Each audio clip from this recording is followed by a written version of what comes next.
ان کے درمیان ایک پارٹی کو لے کے تمام تر چیزیں جو ہم دیکھ رہے ہیں، پھر اسٹیبلشمنٹ کا جو رول ہے اس کو آپ کیسے دیکھ رہے ہیں؟ ایک وقت تھا، وہ بھی ہم اسی میں سوال کر لیتے آپ سے، کہ کبھی کبھی آپ کہا کرتے تھے کہ جو اسٹیبلشمنٹ ہے، جو فوجی حضرات ہیں، یہ اگر خانہ کعبہ کے چھت پر بھی جا کے یہ سجدہ کر لے اور کہیں کہ ہمارا سیاست سے کوئی لینا دینا نہیں ہے، لیکن عوام پھر بھی نہیں مانے گی. آج آپ اس بیان کے ساتھ کیا ہیں؟ جی میں آج بھی قائم ہوں، بلکہ میں تو کہوں گا 2 دفعہ بھی کریں تب بھی نہیں ہوگا ایسے.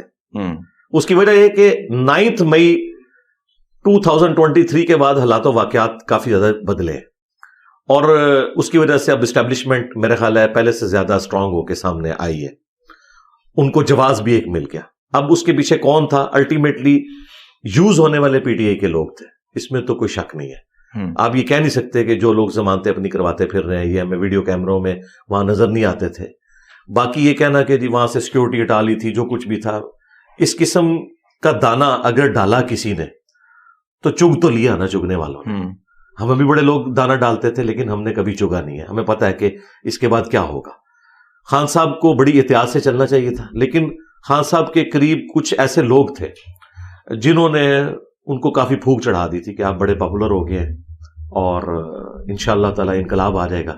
آپ کو پتا ہے کہ اگر تخت نہ ملے نا تو پھر تختہ ملتا ہے. یہ تو دعائیں دیں آپ ڈیموکریٹک ویلیوز کو، آئین کو، کہ تختے تک بات نہیں جا رہی. ابھی عدالتیں بھی تھوڑی اپنے پاؤں پہ کھڑی ہوئی ہیں، ورنہ آپ دیکھیں کہ انہی عدالتوں نے بھٹو کے ساتھ جو ظلم کیا، میں تو سمجھتا ہوں وہ ایک تاریخی طور پر پاکستان کی سیاست کا شب خون مارنے والی بات ہے. تو یہ والا ایپیسوڈ ریپیٹ ہو سکتا تھا، لیکن اب مجھے کوئی امید نظر آ رہی ہے کہ انشاءاللہ اس ایکسٹریم تک معاملات نہیں جائیں گے، ورنہ کیسز تو ان کے پاس موجود تھے. اگر ہم دیکھیں اس وقت جو الیکشن کی تیاریاں ہو رہی ہیں، بلکہ الیکشن آپ یہ کہہ سکتے ہیں کہ ایک طرف ہم دیکھ رہے ہیں کہ ایک جماعت کو جس طریقے سے دیوار سے لگایا جا رہا ہے، سوشل میڈیا پہ کلپ وائرل ہیں اور لوگوں کو پکڑا جا رہا ہے، پکڑ دھکڑ ہے، پھر کہیں نہ کہیں ایک جماعت جو ہے اس کی قبولیت ہے، مقبولیت نہیں ہے. ایک جماعت کی قبولیت نہیں ہے، مقبولیت ہے. اگر یہ الیکشن ہوتا ہے اور سچویشن یہ ہے جس طریقے سے ایک پارٹی کو دیوار سے لگایا جا رہا ہے، دوسری جماعت جو ہے خاص کر نون لیگ جس کو سپورٹ حاصل ہے، تو آپ کو نہیں لگتا کہ یہ الیکشن جو ہے یہ انتشار سے بھرپور ہوگا، کہیں نہ کہیں خوفناک؟ دیکھیں میرے بھائی، یہ تو ریپلیکا ہی ہو رہا ہے 2018 میں. بالکل آپ اگر خبروں میں نام ختم کر دیں اور خبریں سننا شروع کر دیں تو یہ 2018 والی خبریں ہی آ رہی ہیں. یعنی جس طریقے سے اس زمانے میں محکمہ زراعت سامنے آیا تھا، اب اور طرح کے محکمے سامنے آ رہے ہیں، اور کاغذات نامزدگی جو ہیں وہ کسی کے جمع ہو رہے ہیں، کسی کے نہیں ہو رہے. تو جمع ہو گئے جن کے ان کے ایکسیپٹ نہیں ہو رہے، اور کینڈیڈیٹس اس طریقے سے اویلیبل نہیں ہو رہے. یہ وہی ایک. لیکن آپ کو نہیں لگتا کہ 2018 کو الیکشن کو میں نے کور کیا ہے، 2013 کو بھی بڑے قریب سے دیکھا ہے سر، اگر اس الیکشن کی بات کی جائے، تائید کنندہ جو ہیں اس کو بھی نہیں چھوڑا جا رہا ہے، اگر کوئی ساتھ جا رہا ہے اس کو بھی پکڑا جا رہا ہے، جس قسم کی یعنی توڑ پھوڑ یہ ساری چیزیں. جی میں اس طرف آنے لگا تھا، وہ میں بات اپنی مکمل کر لیتا ہوں. جی میں نے تو ابھی تمہید بنائی تھی اس کے اوپر. پہلے تو یہ آپ جیسے لوگوں کو کلیئر کرنے کی ضرورت ہے کہ یہ ظلم کوئی پہلی دفعہ تاریخ میں نہیں ہو رہا. اب تو سب نے مان لیا ہے 2018 میں جو کچھ ہوا. تو اگر آج پی ٹی آئی یا ان کے سپورٹرز یہ اعلانیہ طور پر کہیں کہ 2018 میں بھی غلط ہوا تھا، اس وقت کی مقبول جماعت نون لیگ تھی، بالکل تھی، ٹھیک ہے، اتنا کچھ کر کے بھی انہوں نے پنجاب میں اکثریت لے لی تھی، پھر بھی حکومت نہیں بنانے دی گئی. اس کے اگینسٹ آپ دیکھیں 2013 میں پی ٹی آئی نے سادہ اکثریت کے پی میں حاصل کی، لیکن نواز شریف صاحب نے انہیں حکومت بنانے دی. حالانکہ اس وقت وہ بھی جوڑ توڑ کر کے سب کچھ کر سکتے تھے، لیکن انہوں نے نہیں کیا. وہ گڈ جیسچر جو نواز شریف صاحب نے 2013 میں دیا تھا، وہ خان صاحب نے 2018 کے بعد پنجاب میں مسلم لیگ نون کو نہیں دیا. تو ظاہر انسان تو انسان ہے، پھر وہ چیزیں سنبھالی ہوئی ہوتی ہیں. اب وہ مزے لے رہے ہیں، ہم انہیں بھی سمجھائیں گے جس طرح ان کو سمجھاتے تھے، انہیں تو زیادہ سمجھائیں گے اس اعتبار سے کہ آپ کے ساتھ تو پہلے سب کچھ ہو چکا ہے، اب آپ اپنے مخالفین کے ساتھ ایسا نہ کریں. میں آپ کو ریالٹی یہ بتاؤں، اس وقت ان کے اختیار میں بھی کوئی چیز نہیں ہے. یہ گلا شکوہ جو ہمارے پی ٹی آئی کے یوٹیوبرز یا صحافی کرتے ہیں نون لیگ کو، انہیں کیوں گلا کرتے ہیں؟ ان کے اختیار میں تو کچھ نہیں ہے. جس طریقے سے 2018 میں عمران خان صاحب کے اختیار میں کچھ نہیں تھا، کرنے والے اس وقت کر رہے تھے، اور آج وہ کرنے والے زیادہ مضبوط ہیں کیونکہ 9 مئی ہو گئی ہے. اس کی وجہ سے عوام کی ہمدردیاں بھی اس طرف چلی گئیں کہ جی بڑا غلط ہوا، پاکستانی تاریخ میں ایسے کبھی بھی نہیں ہوا. باقی اس کی جو تحقیقات ہیں وہ الگ، لیکن ایک ایپیسوڈ تو ایسا غلط ہوا ہے جسے اب خان صاحب نے شروع میں مس ہینڈلنگ کی, انہوں نے کہا کہ مجھے پکڑیں گے یہ تو ہوگا, آندہ بھی ہوگا, بعد میں انہوں نے مذمت کی, لیکن وہ شروع میں جو جذباتی سٹیٹمنٹس نکل جاتی ہیں نا, وہ خان صاحب کو 99 پہ سانپ کاٹ گیا. تو جب 99 پہ سانپ کاٹے تو پھر سیدھا آپ نیچے آ جاتے ہیں. اب دوبارہ سے سیڑھی تک پہنچنے کے لیے تھوڑا ٹائم لگے گا. باقی میں ان جنرل یہ بات کروں گا کہ اس وقت جو کچھ پی ٹی آئی کے ساتھ ہو رہا ہے جی بالکل ظلم ہے. ہم اس کی مذمت کرتے ہیں اور اپنے بڑوں سے یہ ریکویسٹ کرتے ہیں کہ آپ یہ کچھ نہ کریں. ریاست جو ہے ماں کا درجہ رکھتی ہے, اور ماں کا کام یہ ہے کہ بچے اگر نافرمان بھی ہوں, کہیں پہ ان سے مس ہینڈلنگ ہو تو درگزر کا معاملہ ہونا چاہیے. بہرحال ہے تو اپنے لوگ ہیں. میں تو یقین کریں کہ میں جب یہ ساری عدالتی خبریں اور باقی چیزیں بھی میرے تک پہنچتی ہیں, میں تو پرسنلی بہت دکھی ہوتا ہوں جی. اور میں نے اپنے اینڈ کے اوپر جتنے بھی ہائر اپس ہیں ان تک اپنی پرسنل ریکویسٹ بھی بھجوائی ہیں کہ خدا کے لیے انصاف سے کام لیں. اب یہ تو بڑا ظلم ہے کہ جیو فینسنگ کے اندر کچھ لوگوں کے نام آ گئے اور ابھی تک وہ بیچارے اپنا کیس ہی آگے نہیں چلا پا رہے کہ وہ شناخت پریڈ کے عمل سے آگے معاملات چل ہی نہیں رہے.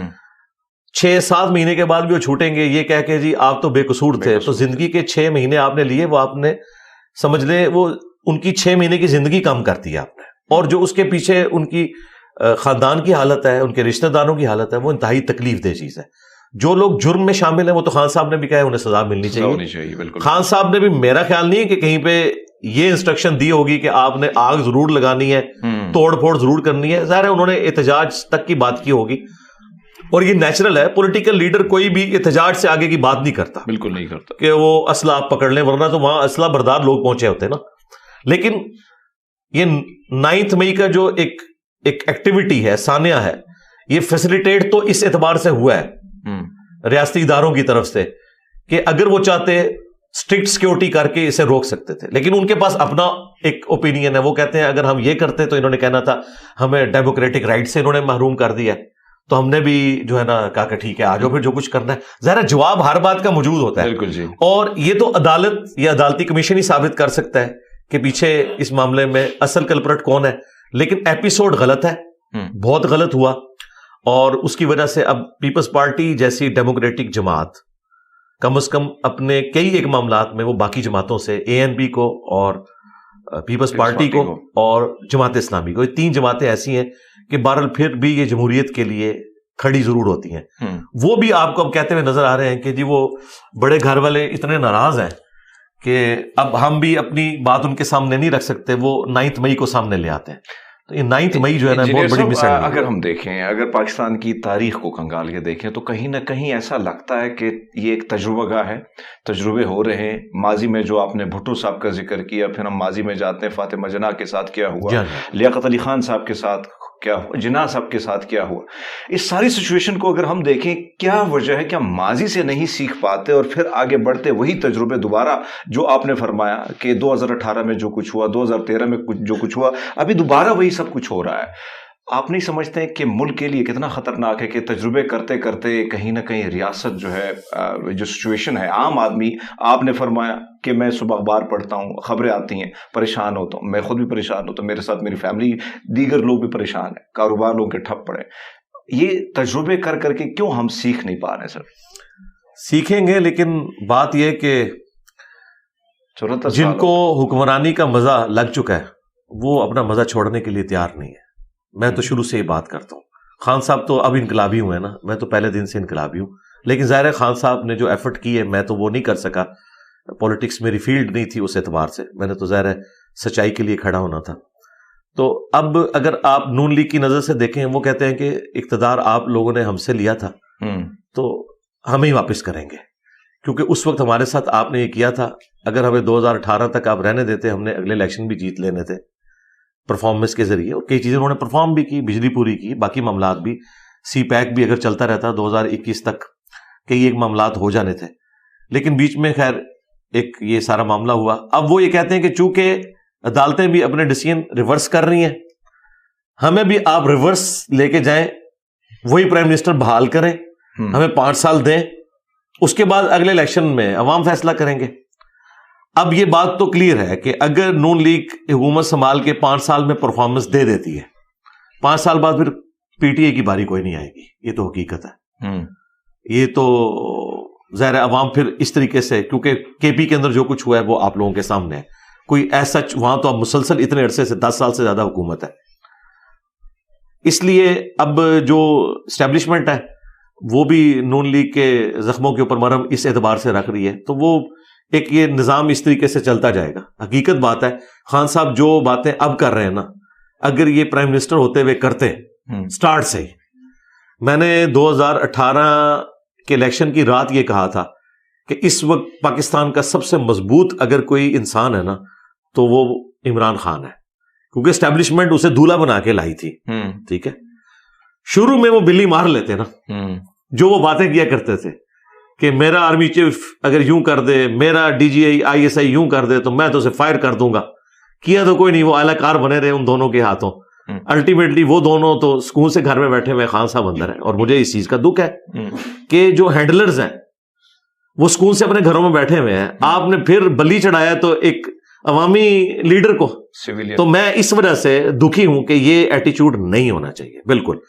اور اسی لیے میں نے 9 مئی کی رات کو بھی لائیو اپنے سیشن میں بات کی تھی, بڑوں تک بات پہنچ گئی الحمدللہ, لاکھوں لوگوں نے میری ویڈیوز دیکھی ہے, ساروں تک پہنچتی ہیں. اس کے بعد سے مسلسل میں یہ کہہ رہا ہوں کہ خدا کے لیے آپ اپنے معاملات کو اب اس حوالے سے درست کریں. اگر آپ ان ہینڈلرز کو سزا نہیں دے سکتے تو آپ ایک پولیٹیکل لیڈر کو کیوں سزا دیں گے؟ آپ دیکھیں جسٹس شوکت صدیقی صاحب, میں انہیں پرسنلی جانتا ہوں, دلیر آدمی ہیں, اپ رائٹ بندے ہیں. کتنی کوشش کی سپریم کورٹ نے اس دن, لوگ تو کہہ رہے ہیں وہ سازش کی, وہ سپریم کورٹ کا سٹائل یہی ہوتا ہے بات کرنے کا کہ کسی طریقے سے خان صاحب کا نام دے دیں. ٹھیک ہے, لوگ کہہ رہے ہیں وہ حامد خان صاحب کی وجہ سے نہیں لیا. جسٹس شوکت صدیقی نے بھی کبھی نام نہیں لینا تھا, وہ میری طرح بڑے ایک اپ رائٹ قسم کے بندے ہیں اور وہ ٹروتھ لور ہیں, انہوں نے کبھی بھی نام نہیں لینا تھا خان صاحب کا. ان کا مسئلہ یہ ہے کہ وہ یہ سمجھتے ہیں کہ اصل جو کلپرٹ ہے وہ ہینڈلرز ہے. خان صاحب تو مورا تھے نا, وہ کبھی بھی نام نہیں لیں گے خان صاحب کا کہ جی وہ پوچھ رہے تھے نا قاضی صاحب کے بینیفیشری پھر کون ہوا, ان کا نہیں, میں نے سسٹم کو ٹھیک کرنا ہے. اگر میں نے پینشن ہی لینی ہوتی وہ تو مجھے مل رہی ہے, میں چاہتا ہوں کہ اصل ہینڈلرز جو ہے نا ان کو پکڑا جائے. تو ان میں سے ایک کو تو نوٹس ہو گئے نا, 2-3 بندوں کو. سر ایک اور چیز اگر ہم دیکھیں, اب دولہا عمران خان کو لایا گیا, دولہا بہت سارے دولہے بن جاتے ہیں, جی بنتے ہیں, گھوڑی پھر بھاگ جاتی ہے. اب یہ دولہا جو ہے 4 دفعہ 3 دفعہ نواز شریف صاحب کی بات کر رہا ہوں بنا ہے, اب دوبارہ گھوڑے پہ چڑھنے کو تیار ہے. کیوں یہ آپ کو نہیں لگتا کہ سسٹم کو ڈیریل کرنے میں کہیں نہ کہیں نقصان پہنچانے میں کہیں نہ کہیں دولوں کا بھی کوئی قصور ہے؟ کیونکہ جی قصور تو ہے, اس میں کوئی شک نہیں ہے, یہ یوز ہو جاتے ہیں اور یہ یعنی آکسیجن دے دیتے ہیں اینڈ ٹائم کے اوپر. لیکن ان بیچاروں کی بھی اپنی مجبوری ہے نا جی, رہنا تو سسٹم کے اندر ہی ہے نا. لوگ بات تو کرتے ہیں جی پولیٹیشینز کیا سٹینڈ لیں گے, مجھے بتائیں. ایک طرف فل پاور ہے, ریسورسز ہیں, دوسری طرف ایک ووٹ کی پرچی ہے. آپ یورپ امریکہ میں تو نہیں بیٹھے ہوئے کہ ووٹ کی پرچی اتنا اثر رکھتی ہے اور لوگ اپنے پولیٹیکل لیڈرز کے ساتھ اتنے ڈیڈیکیٹڈ ہیں کہ وہ ٹینکوں کے آگے جا کے لیٹ جائیں گے. یہاں تو 2 وقت کی روٹی پوری نہیں ہوتی. ٹرکی میں بھی اسٹیبلشمنٹ اس سے زیادہ اسٹرانگ تھی, لیکن ٹرکی کے لوگ یورپ کی خبریں سنتے ہیں, ان میں ڈیموکریٹک ویلیوز ہیں, انہوں نے وقت کے ساتھ چیزیں لرن کی ہیں, پھر وہاں کے پولیٹیکل لیڈرز نے پرفارم کیا ہے. بالکل یہاں ہر بندہ طیب اردگان بننے کی کوشش کرتا ہے, خواہ وہ شہباز شریف صاحب ہوں, نواز شریف صاحب ہوں, عمران خان صاحب ہوں, لیکن اس سے پوچھیں کہ آپ نے کوئی ایک مسئلہ انگلی رکھ کے بتائیں جو پاکستان کا پرانا مسئلہ اور وہ آپ نے صحیح طریقے سے حل کر دیا ہو, خواہ وہ صحت کی فیلڈ میں ہو, ایجوکیشن کی فیلڈ میں ہو, کسی فیلڈ میں بھی ہو, جو 100% آپ لوگوں نے ایڈریس کیا ہو. تو کوئی پرفارمنس کرے گا تاکہ عوام کو اعتماد ہو. ابھی اگر میں سمجھتا ہوں کہ اس پوری صورتحال میں کوئی گیم چینجر بندہ ہو سکتا ہے نا, وہ نواز شریف صاحب ہے, کیونکہ وہ اس وقت پاور کی طرف جا رہے ہیں.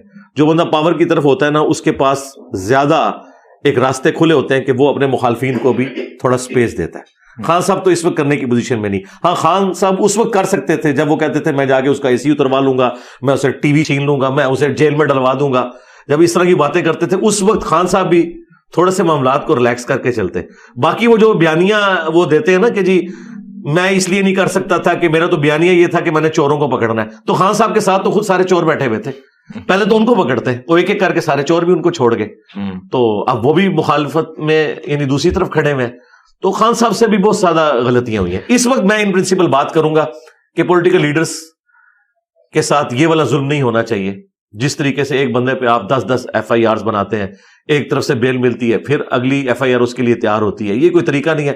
اب عوام کو نظر آ رہا ہے اور عوام کے دل میں نفرت ہی آ رہی ہے اپنے بڑوں. یہ سب اگر ہم دیکھیں 2013 میں آپ نے خان صاحب کو ووٹ کیا, کہیں نہ کہیں آپ کی جو ویڈیوز ہمارے سامنے آتی ہیں میں تو دیکھتا رہتا ہوں, کبھی آپ خان کے فین ہوا کرتے تھے, اچانک یہ تبدیلی کیوں آئی؟ کیا آپ کو کہیں بڑوں نے کہا کہ وزارت؟ جی کوئی تبدیلی نہیں آئی ہے. خان صاحب کی جو پولیٹکس ہے اس کے اوپر میرے کامنٹس پہلے بھی اسی طرح ہوا کرتے تھے. ایون وہ جو کعبے کی چھت والا بیان ہے, اگر آپ اس ویڈیو کو بھی مکمل دیکھیں, اس میں نے کریٹیسزم کیا ہوا ہے.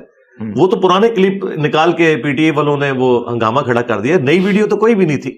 باقی جو خان صاحب کے اوپر ایک الزام لگتا تھا نا مذہبی جماعتوں کی طرف سے توہین مذہب کا, اس پہ میں نے ریبٹل کیا تھا. پالیٹکس کو میں نے کبھی اس طریقے سے ٹاپک نہیں بنایا, اچھا کہ پالیٹکس کو ٹاپک بنا کے خان صاحب کی سپورٹ کی. وہ سارے کے سارے مذہبی معاملات ہیں. مثلا اب اگر یو این او میں جا کے خان صاحب نے تقریر کی ہے اور اسلامو فوبیا کے خلاف جو سارے کا سارا معاملہ چل رہا ہے وہ اس کو لیڈ کیا انہوں نے, تو میں تعریف کروں گا نا. ان کی پالیٹکس کی وجہ سے نہیں کر رہا میں, اس وجہ سے کہ انہوں نے مسلمانوں کے ایک ایشو کو اٹھایا.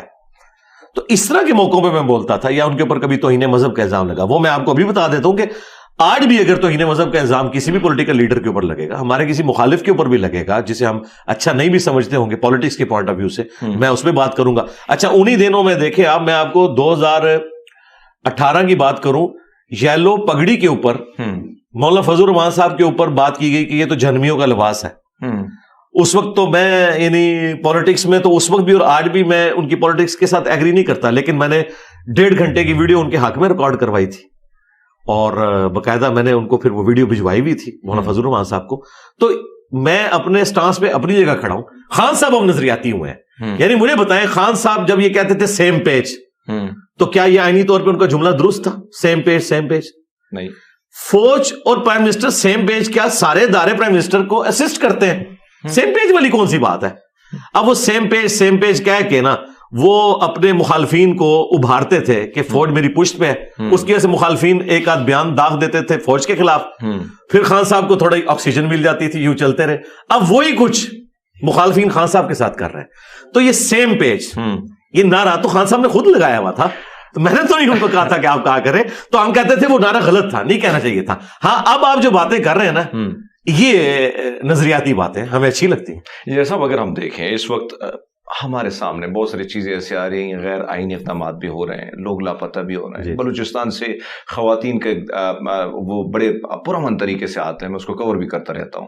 ان پر جس طریقے سے اسلام آباد میں تشدد کیا گیا, پھر اگر ہم گلگت بلتستان میں بات کرتے ہیں وہاں سے لوگ لاپتہ ہوتے ہیں. اس ساری سچویشن میں کہیں نہ کہیں مذہبی رہنما جو ہیں, بہت سارے ایسے آپ جیسے مفکرین جو ہیں, لوگوں کو جو جس طریقے سے آپ کو لوگ سنتے ہیں, کبھی ہم نے نہیں دیکھا کہ آپ نے آواز کے لیے بھی اٹھائی ہو؟ سرکار ہم نے 2013 میں ویڈیو ریکارڈ کروائی تھی بلوچستان کے حق میں, جب مذہبی جماعتیں, اسٹیبلشمنٹ, سیاسی جماعتیں ایک پیج میں ہوا کرتی تھی. ایف اے ٹی ایف سے بھی میں 3-4 سال پرانی بات کر رہا ہوں, یوٹیوب پہ میری اپلوڈنگ ڈیٹس موجود ہیں. میں نے اس وقت بلوچستان کے حق میں آواز بلند کی تھی جب فوجی آپریشن اس وقت شروع ہوا تھا.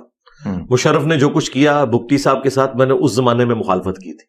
اب یہ جو آپ کہہ رہے ہیں اس میں ہمارے استاد جو جاوید احمد غامدی صاحب ہیں, انہوں نے بڑے اچھے طریقے سے گفتگو کی ہے اور اس میں مزید ویلیو ایڈیشن کی ضرورت نہیں تھی. تو میں نے پہلے ہی دن وہ ویڈیو اپنے آفیشیل پیج سے شیئر کروا کے نیچے باقاعدہ کامنٹس کر کے پن کیے. ان کی ویڈیو کے نیچے بھی کامنٹس میرے ٹاپ پہ نظر آ رہے ہیں کہ میں 100% ایگری کرتا ہوں جو کچھ غامدی صاحب نے کہا ہے, تو ہم سپورٹ کرتے ہیں. باقی مجھے یہ بتائیے, جب خان صاحب تھے, خان صاحب نے اختر مینگل صاحب کو اپنے ساتھ جن نکات کی بنیاد کے اوپر شامل کیا تھا, ان میں مسنگ پرسنز کا مسئلہ سب سے بڑا تھا. اس وقت یہ دھرنوں میں بھی جا کے بیٹھتے تھے, منظور پشتین کے ساتھ بھی بیٹھتے تھے. خان صاحب جب پرائم منسٹر بنے تو پھر مسنگ پرسن کا مسئلہ کدھر گیا؟ اسی کی وجہ سے پھر الٹیمیٹلی وہ چھوڑ گئے.